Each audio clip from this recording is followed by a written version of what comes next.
Hi, I'm Bonnie Gabowitz, and this is Ward Talk. In Ward Talk, we talk about the challenges and the solutions of the city of Ann Arbor, and we discuss these with different council members of the city. Today, we have Jeff Hayner from Ward 1. Hi, Jeff. Hey, thanks for having me. Well, today it's not raining. We don't have floods. We have a few mosquitoes, but it's a quiet day, so we can get started with a long list of topics. And I understand you're from Ward 1, so let's talk about what's happening there. Oh, well, plenty's happened in Ward 1. We have a lot of new development going in. There's been some concerns about some of the properties were leased and sold prior to them being completed. One right up the street from me here. It's a big student housing. It was referred to as Trinitas during its development period. Now it's called The One, and they didn't have their CO from the city yet before people showed up to move in. And that whole site has been a disaster during the construction phase this last couple of years. We've had all kinds of stormwater runoff issues with it. And so as usual, the development pressures are they manifest themselves physically in ways here in the neighborhood. So that's one thing. And we have some like everybody else, we have a lot of road repair projects going on. We have the water issues. It continues to be a success down there at the Cascades, just overwhelmingly heavily used part of our park system. So that's nice to see. What else is happening in Ward 1? We got a north side food forest up and running. It's the second full year of that project up there behind Arrowwood and Leslie Park. And that's been a fantastic success, a real community effort there, people getting together, and the thing's very well established now. And it's just been really interesting. We've had these folks from all over cities showing up to volunteer on our volunteer weekends there. And that's been exciting for me to see that. Actually, it's something that, gardening is a type of project that actually you see it happen, it grows. And then we got some, the folks who are the community members who are running that received some county grants and also some city grants from the Elizabeth Dean Tree Fund. And so they're going to be planting fruit and nut trees in the park to facilitate adjacent to our project to kind of naturally grow the footprint of it. So that's been kind of an exciting thing for me because it's right up the street and people have been loving it. They stop by, they grab a tomato, they help themselves, they help us. It's been really cool. Great. Yeah. So it sounds like people have this newfound energy after being, home or isolated. With a little bit of improvement, they can come out and get involved and help out. That's great. Yeah, it could be so. There has been a real, I think people have missed being together, and they, even last year during the kind of the heart of the first COVID phases, we were still out there working. We were practicing social distancing and masking and everything else, but and it still goes on. But it just seems like people were wanting to be together more. So yeah, it's been great. And Jeff, let's talk about you. You've been in the news a lot. There's been some controversy about things you've done, and there's actually been some action taken by the council. So I want to give you an opportunity to talk about the situation and where you're at with it. Well, thanks. Those actions that the council took, the first round of them were inappropriate and didn't follow our council rules, and actually some were considered by some unconstitutional and also in violation of our own council rules. And so I'll setting that first round aside. The second one was I was voted on, split on political lines, to be reprimanded for my mention of a word in a private, well, not private, it wasn't kept private, but in a phone conversation with another adult about the very topic. I thought that was very odd. Basically I was called up by a reporter, and this who I'd never spoken to before. And he said, "Hey, I'm from MLive and I want to talk to you about the use of language, your use of language, and these words and their use in our society and stuff." And so we had like a 15-minute phone call about it. 2 lines of our 15 minutes were published in the paper, and quite out of context. So I guess I would say that I'm not happy that this has happened. It isn't something I would choose for the body or the community to focus on, but I don't shy from discussing issues about race or language or use of language or our rights in society. You know, I didn't, those weren't my words. The, I basically said, you know, there's lots of the nut of our conversation was there have been times through history where this language has been used. And I talked about, they're getting ready to reissue a John Lennon and Yoko Ono's second album. They reissued the first one last year on the 50th anniversary. And I asked the reporter, I said, are you aware of this song? There's a song with this title, Woman is the N word of the earth, of the world. And I said, are you aware of that? And Dick Gregory's book and all these other things through history that people have taken this word and used it for a very specific purpose to mean something. And in the case of John and Yoko, it was, I mean, the lines right in the song that, you know, their suggestion was, you know, no matter what, how a group of people is being treated, the women always have it the worst. Like you think about Afghanistan, those people are in a horrible way right now. Imagine the women in that society, right? And so there's a line in the song, the woman is a slave of a slave, right? And so it was a women's rights song. And, you know, just saying that title was enough to this person was enough to make a headline. And, you know, saying the actual word in that title of that song. And so I thought it was a little out of context, but, you know, frankly, I'm kind of embarrassed. I'm kind of, you know, especially I feel bad for all my friends in that community, in those communities, in not only in the gay community, but in the Black community, lifelong friends. And you know, I kind of put them in a bad position where they're like, hey, well, what's with your friend Jeff here? You know, you guys been friends for 35 years or whatever. And what am I reading about in the paper? And so, you know, a lot of it was out of context. And I'm disappointed that so much political hay was tried to be made out of it, because I am more than, I think there was some intellectual dishonesty there around that topic. And let's have a conversation about race, and let's use language that we all know exists. I think condemning certain words and redefining what it means to be, you know, a racist, people pointing fingers saying Jeff's a racist. No, you have to act in a racist way. You have to do racist things. You have to use racist language. I didn't do any of those things. I never have. So I just, you know, like I say, I'm sorry that it has distracted from some of the important business before us in the body. And, you know, if there are people who are hurting the community by their perception of it, or my mention of that word in that context, you know, it's too bad. You know, I'm sorry for that. But I think it was one of those things where you stepping back from what I feel was an okay use of language, you know, in an adult conversation between two people about that very topic.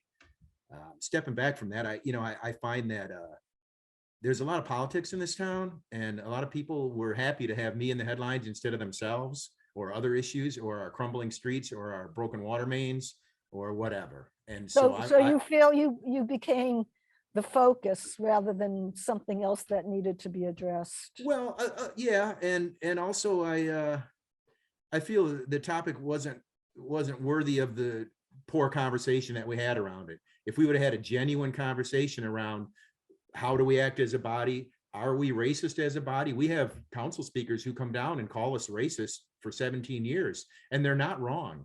We've failed in many ways to inspire and lift up you know, minority communities in our greater community. We know that Ann Arbor has a huge wealth segregation. I think their biggest problem we have is classism here in Ann Arbor. I think we're classist more than we're racist, but those things are inexplicably tied because of our history. And so, or not inexplicably, they're have always been tied. And so, you know, I would prefer to, instead of have a lot of finger wagging and shame, I'd like to have that public conversation. What have we failed to do? What have we done good? Have we done good? And what have we done poorly? And let's address those things instead of finger wagging and saying, hey, Jeff's like this, and I want to make sure you get out there. And anybody who supports him is going to be painted with the same broad brush. And that's what's going on politically. And it's unfortunate, because it really is a way of stifling speech, in my opinion. So, you know, just to try and shame people for saying a word, well, you better publish that list of words that we all can't say. And, you know, this was done under a set of rules that were new rules changes that the new majority brought in. And I didn't vote for them because, as I say, they were subject to catastrophic interpretation. And you see, instantly they were used. So I don't agree with the rules. I think they were poorly crafted, and too much open to us. Interpretation. Well, yeah, you know, you can't, we don't have the authority to regulate speech like that. So let me ask you this one question then, based on what you've just said. Uh, how, is there anything that's changed you and how you're going to go about how you communicate to the public or on the public forums? Has that changed you? Well, I mean, it certainly gave me an opportunity for reflection. I know the type of person I am and I know my character. And, I have, I mean, it's not enough to say, hey, I have friends in these communities or whatever, but I mean, yeah, I've done a lot of self-reflecting on this matter. And, I'm more aware of the sensitivities around that word. I don't think that, and I actually talked to somebody who worked at that record label. They are going to publish that fully. They are going to put that song on it and that album without liner notes. They're going to put it on there fully is what I understand. And so, I think that it's given me a chance to reflect on myself and hear from a handful of folks in the community and have some kind of serious conversations around the matters of race and class and other issues. And that's been the best part of it, I guess I would say. That's been the most growthful. I don't know what the right word is, but I've tried to reflect on this, in a genuine manner and think, what can I do next time to not to create these situations that could offend, because I understand that I'm held to a higher standard as a public official. But at the same time, I am committed to not shy away from the hard topics in our community, and I'll have those conversations, and nobody seemed willing to actually have a dialogue about it. And so, if we're gonna create new definitions of what our behaviors and our expectations should be, then I think very few of us could could stand up to that mirror. I think that it's just a matter of decency that we haven't brought the same charge against people who have done other things at the council table. None of this had anything to do with city council. And that's I think that's an important difference, that the context matters when you're having these conversations and you're using these adult words. I think context matters. I don't know if that answered your question, but yeah. I appreciate you asking. Yeah, no, it helps. It does help. And so you're ready to move on and continue your work on council. You're not going anywhere. No. So I'm disappointed that I'm not able to fully represent Ward 1 because of my supposed separation from my council appointments. I think that's unfair to the residents of Ward 1. And so I watch the meetings, so I'm keep abreast of what's going on. And it was actually found that it was outside of the bounds of our rules. It was a violation of the charter to say I can't attend PAC meetings. So I'll be fully attending and participating in PAC meetings starting next month. I'm supposed to be off these things until December, but I just think I don't think that's appropriate. And so, when this new council majority came in, they made so many rules, they disregarded so many traditions. There was no consideration given for seniority when asking for appointments. So 4 of us got removed from the essence of, every big board and commission. I managed to cling on to PAC. That was it. I got taken off Energy Commission when we were in the middle of working on all kinds of things. Like, I know we want to talk about our energy issues.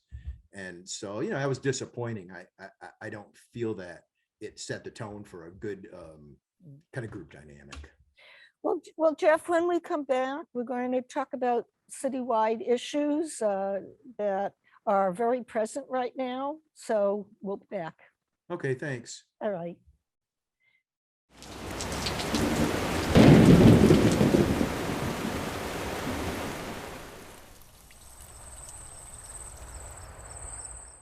We're back to talking about Ann Arbor, Jeff, and we've got a lot of important topics. And I want to start out, first of all, we've had a year and a half of dealing with the pandemic. We've gone through a lot of changes, a lot of restrictions, and opening up of areas and then closing down. It's very fluid. So I think it's important every month that we talk about what's new for this month. So what's happening with how the city is dealing with the pandemic in terms of how they run the business and what's happening? Well, Internally, we just received a email that the city is requiring all employees to be provide proof of full vaccination by October 8th, I think it was, or there's going to be a face termination. And so the city's staff and employee group is taking this matter very seriously, and they're mandating vaccination for everybody. But to the public matters, well, go ahead. Let me ask you this to Yeah. clarify. What were they saying before this? Were they just saying it's optional?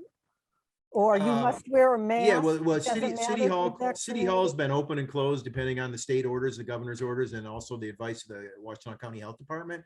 And so we had masking rules in place, we had social distancing in place, and the signs in the elevators and all that. And that relaxed quite a bit just a couple weeks ago. I actually had jury duty where they stuffed us all into a room, 35 people in the jury room up there.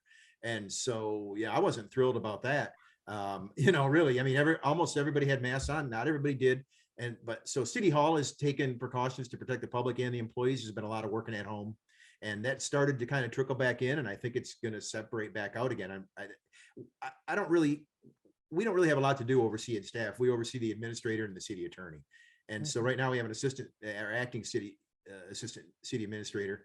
And, he just sent out this memo about mandating vaccines. And so that's one approach we're taking to protect our staff and the community.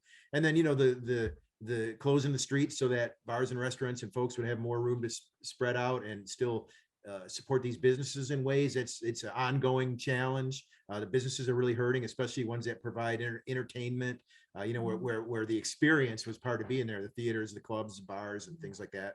And that's been a challenge for these folks. And so we're trying to help them too. Right.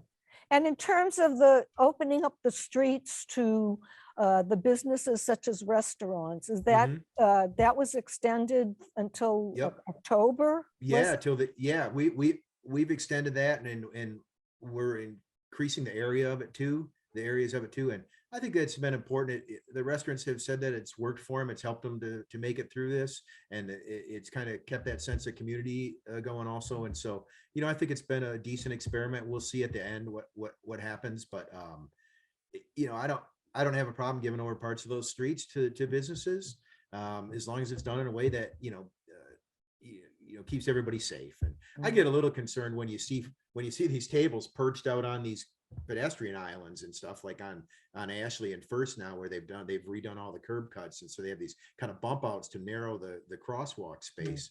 And you see these tables sitting out there, and it's like they are lined up with this row of traffic. And I don't sit there and eat at a curbside table myself, and it's not like a fear of getting run over. It's not my thing. But I'm a little concerned about how we're putting people into the streets so much. But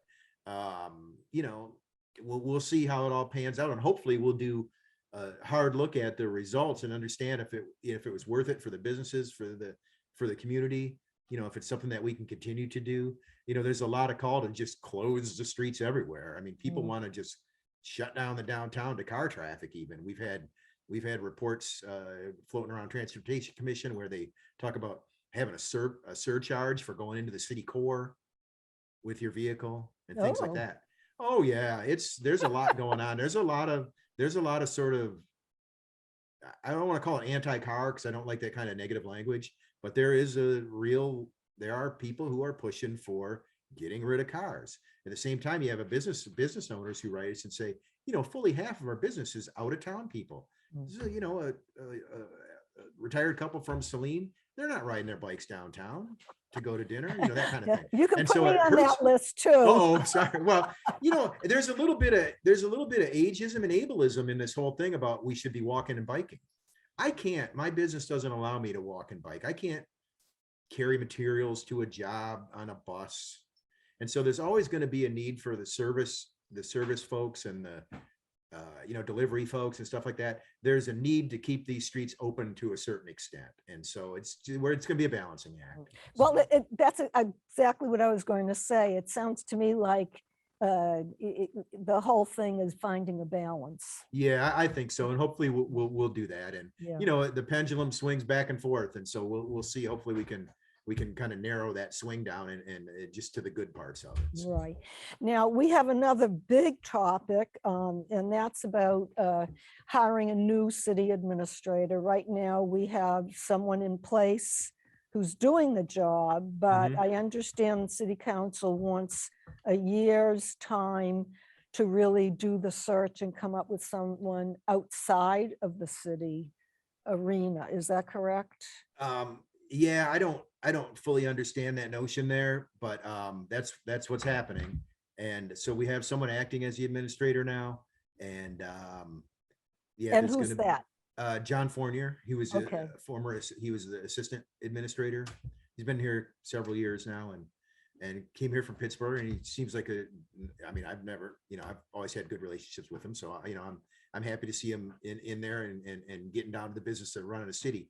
I'm sad to see Mr. Crawford go. I had the 100% trust in his ability to administer a city outside of politics.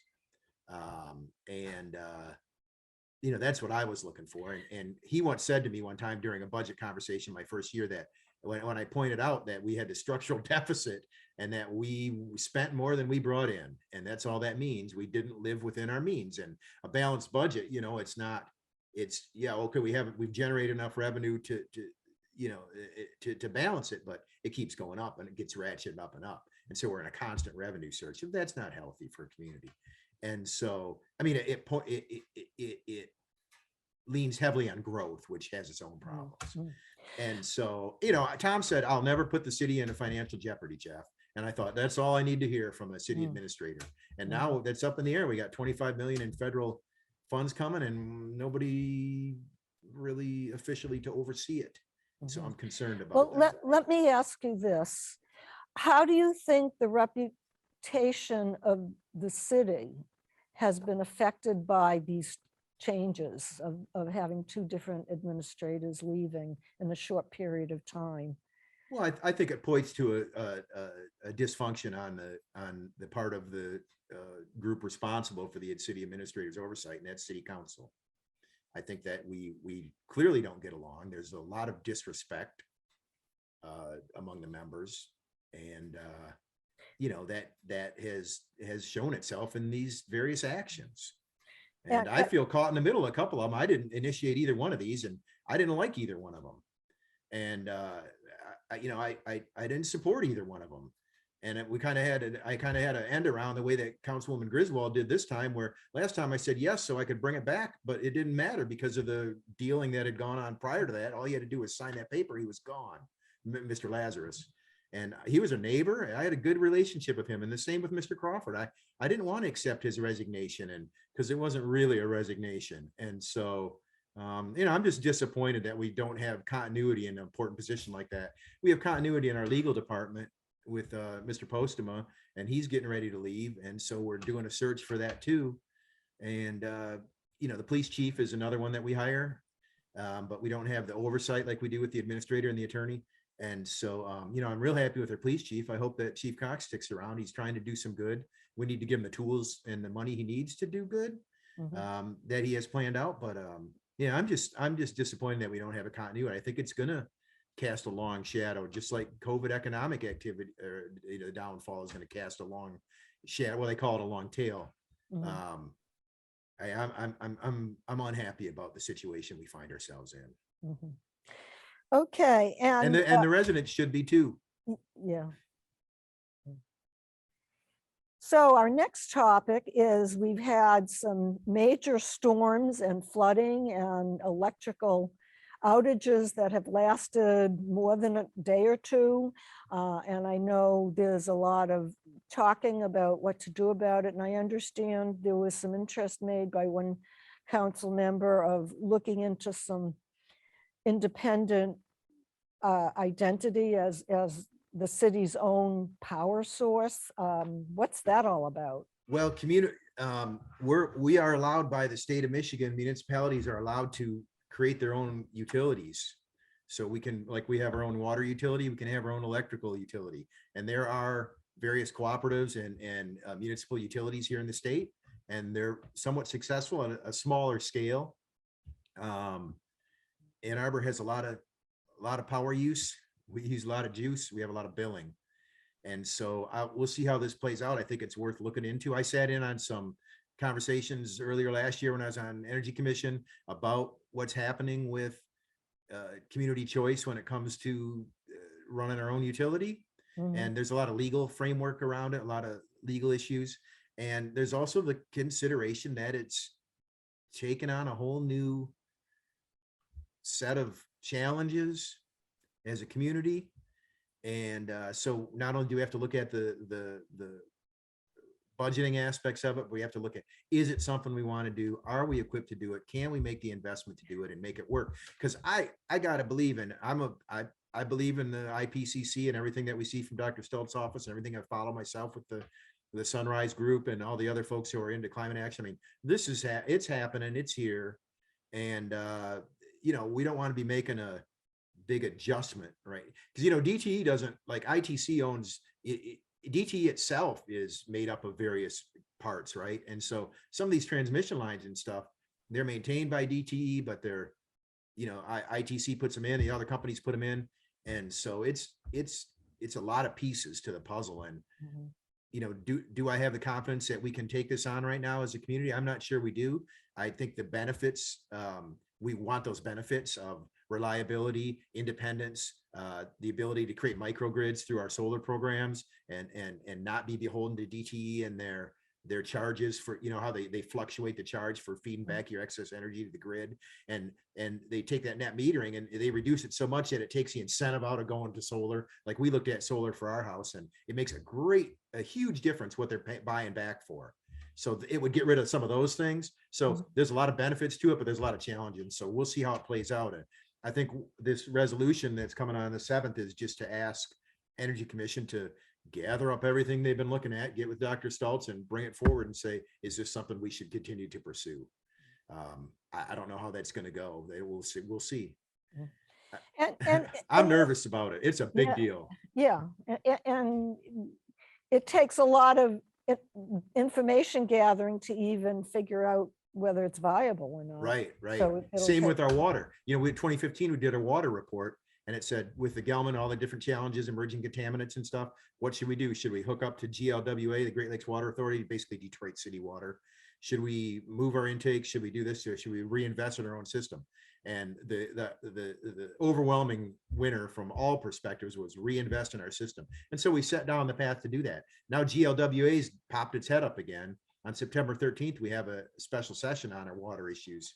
And my understanding is that Mr. Siglitz, who runs the water treatment facilities, is going to say, we made the right decision in 2015. And I agree with that. Water autonomy. I spent last week up to my neck in the Great Lakes and standing there in the middle of the world's greatest natural resources like that and seeing that it's all around us and how important it is. Water autonomy, you can't put a price on being able to treat your own water. But that price is 110 million over the next 10 years. And that's the price we're putting on it. And I hope we move forward with that. I have no desire to switch to GLWA. And I mean, even if you look at their water quality reports, they got 8 times the lead we do in our system. So no thanks. Yeah. So it sounds like we have a lot of really important issues that involve a lot of areas of consideration. So nothing's going to happen quickly, but at least the city can get started looking at possible other alternate ways of dealing with the issues. Yeah, the 820 plan outlays some of these things on energy and water and resilience, sustainability. And so the sustainability part of that is critical. And I think these things kind of fall for me under the resilience umbrella. And so I'm interested in elevating those parts of the 820 plan. Well, listen, Jeff, our time is up. I appreciate all the information you gave us. You talked as fast as you can, which is great. You got a lot in. So I look forward to talking to you next time. Thanks. Yeah, me too. Thanks. It's always great being on here. I really enjoy being on the show. Great. And we'll be seeing you next month. This is Bonnie Gabowitz, host of Ward Talk. Don't forget to tune in to us at twitter.com/CTN in Arbor or email us at ctn@a2gov.org. I'll see you next time.